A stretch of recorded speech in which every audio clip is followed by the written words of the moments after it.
Hey, welcome! So let's talk about the one system in your home that you completely, totally rely on, but probably never ever think about.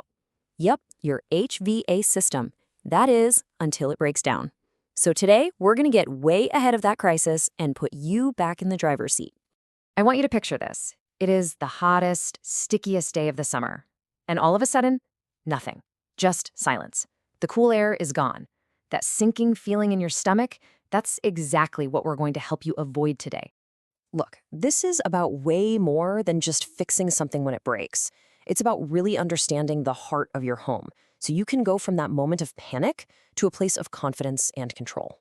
So first things first, let's change how we think about this. Your HVAC system isn't just another appliance, like your toaster.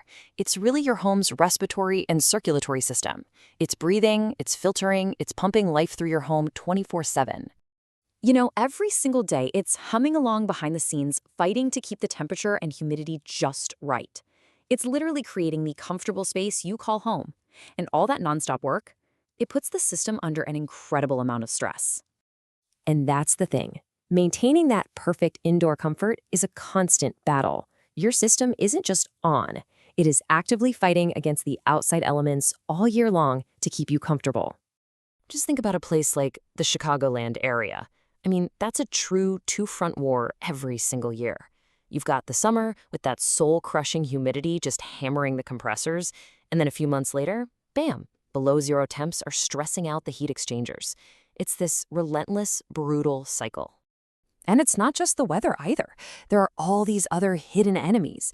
The ground itself can shift and crack your ductwork. Dust and gunk are constantly trying to clog the system's arteries, and anywhere there's moisture, you've got the risk of mold.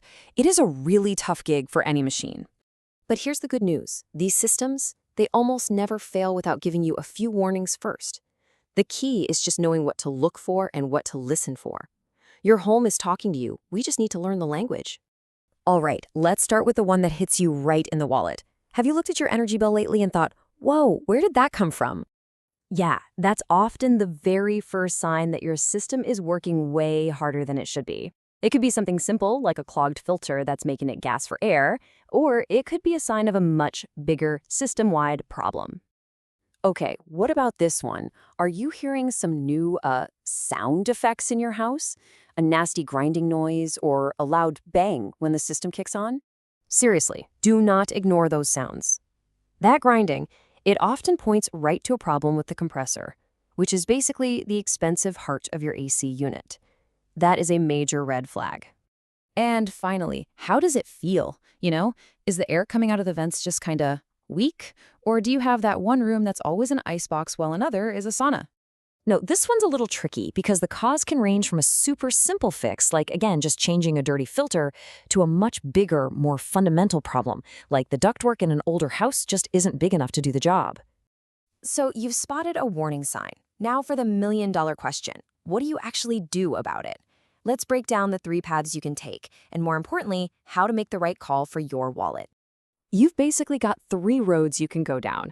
There's the emergency repair, that's the quick fix for the immediate crisis. Then there's preventative maintenance, the smart checkup to avoid those emergencies in the first place. And finally, there's the full system replacement, which is a big long-term investment. So how in the world do you decide between a really expensive repair and just replacing the whole thing? Well, there's a fantastic little tool the pros use called the $5,000 rule. The rule is beautifully simple. You take the cost of the repair and you multiply it by how old your system is in years. If that number is more than $5,000, it's probably time to replace it. So, for example, a $400 repair on a 13-year-old system, that gets you to $5,200. That's your signal. Time to look at new systems. Just remember that number, $5,000. Repair cost times system age.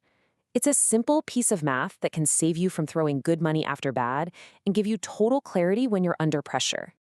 All right, so no matter which path you take, you're eventually going to have to call a professional. But how do you know if you're getting good service? Let's turn you into a super informed consumer right now.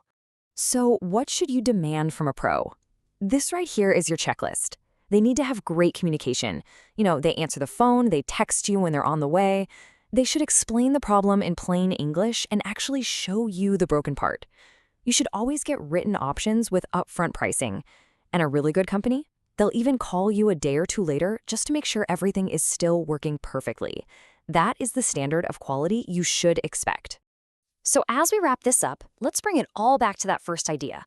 Your HVAC system is not just some metal box sitting in your basement. It is a complex, absolutely vital system for the health and comfort of your home. And that really leaves us with one last question for you to think about. By understanding it, by maintaining it, and by making smart decisions about it, are you treating it like a valuable asset you're protecting? Or is it just a liability, sitting there, silently waiting for the worst possible moment to fail? The choice, really, is yours.